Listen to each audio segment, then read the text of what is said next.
Magandang tanghali po. Sarado pa rin ang Outpatient Hemodialysis Center ng National Kidney and Transplant Institute o NKTI. Sinatdown nito matapos makaranas ng panginig o chills ang mahigit 40 pasyenteng sumailalim sa hemodialysis doon. At ang mga apektadong pasyente, kanya-kanyang kuha ng referral at naghihintay ng shuttle service para maihatid sila sa ibang dialysis center.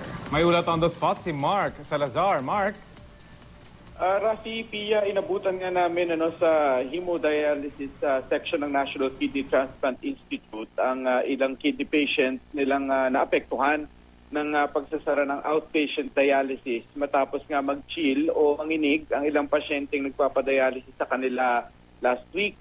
Kumukuha nga ang mga pasyente, yung inabutan namin ng referral at nakapila sila at naghihintay ng shuttle service para ihatid sila sa ibang dialysis centers.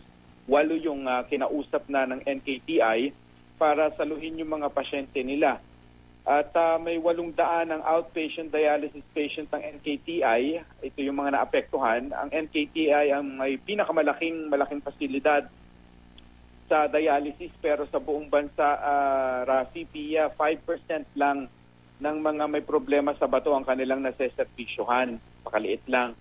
Inaalam ng NKTI kung bakit 4% ng kanilang dinadialysis ng isang linggo ang nag-chill.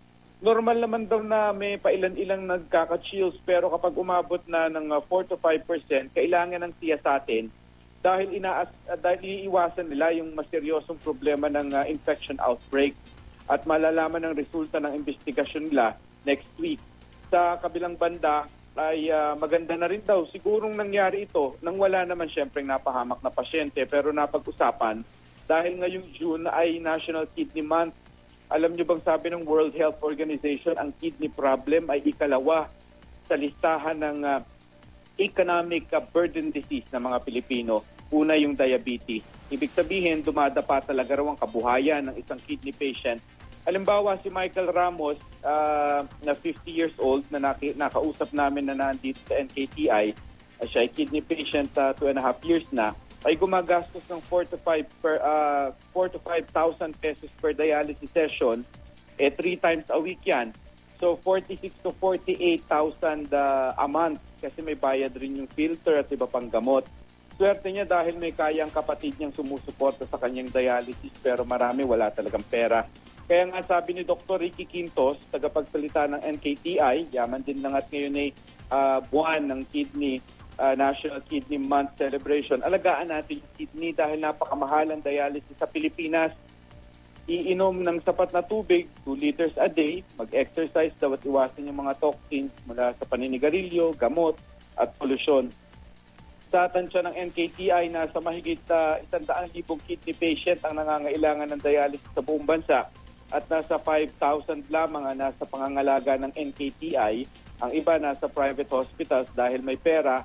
Ang mas marami ay namamatay na lamang daw dahil hindi masustentuhan ng dialysis. Rafi, Pia?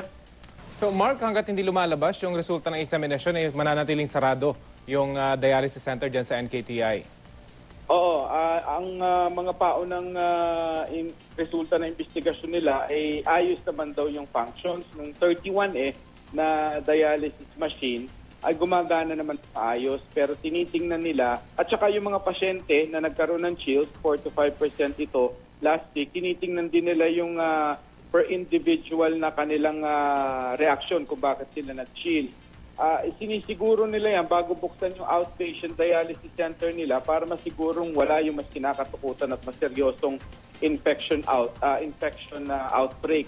At pagka talagang yun ay na-rule out na, ay bubuksan na raw. Ang tansya nila baka ito mid-next week, ay bubuksan na yung outpatient dialysis center.